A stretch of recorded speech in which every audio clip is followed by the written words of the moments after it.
Clashes erupted in East Jerusalem after Friday prayers at a Muslim holy site. Tensions remain high between Israelis and Palestinians following arrest sweeps in the West Bank by Israel's army. There's also a lingering dispute over police barring Muslims under the age of 50 from praying at Islam's third holiest site. CCTV's Stephanie Freid has this report. Hundreds of Muslim men barred from worshipping in Al-Aqsa Mosque resorted to praying on the streets of East Jerusalem. On high alert, Israel's riot police stood by armed and ready for confrontation. Air surveillance backed up forces on the ground. Prayers were calm and quiet, and the men disbanded peacefully. But suddenly, without provocation, riot police on foot, horseback, and spraying foul-smelling skunk went on the offensive, firing stun grenades and tear gas. When asked about the move, one security agent replied, "We want to clear the streets." Shooting and spraying continued as undercover agents nabbed and arrested 2 suspected inciters. According to Palestinian sources, the young boy apprehended here is a special needs 14-year-old.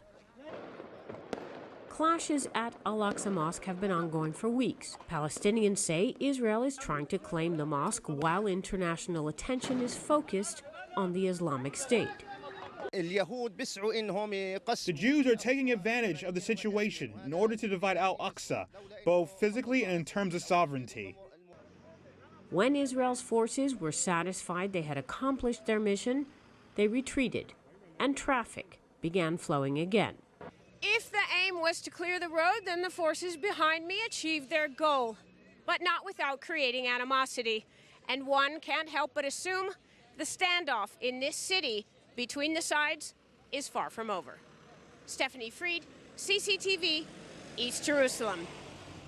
Now to Iraq, where Islamic State fighters are inching closer to Baghdad. CCTV's Annabelle Vandenberg reports. Recently, ISIL has been able to carrying out attacks in Abu Ghraib, which is only 25 kilometers away from Baghdad, so that is very close. So despite the airstrikes, despite the ongoing offenses and the ongoing resistance of the Iraqi army and the several militias fighting in that area, we can say that ISIL is still advancing towards Baghdad.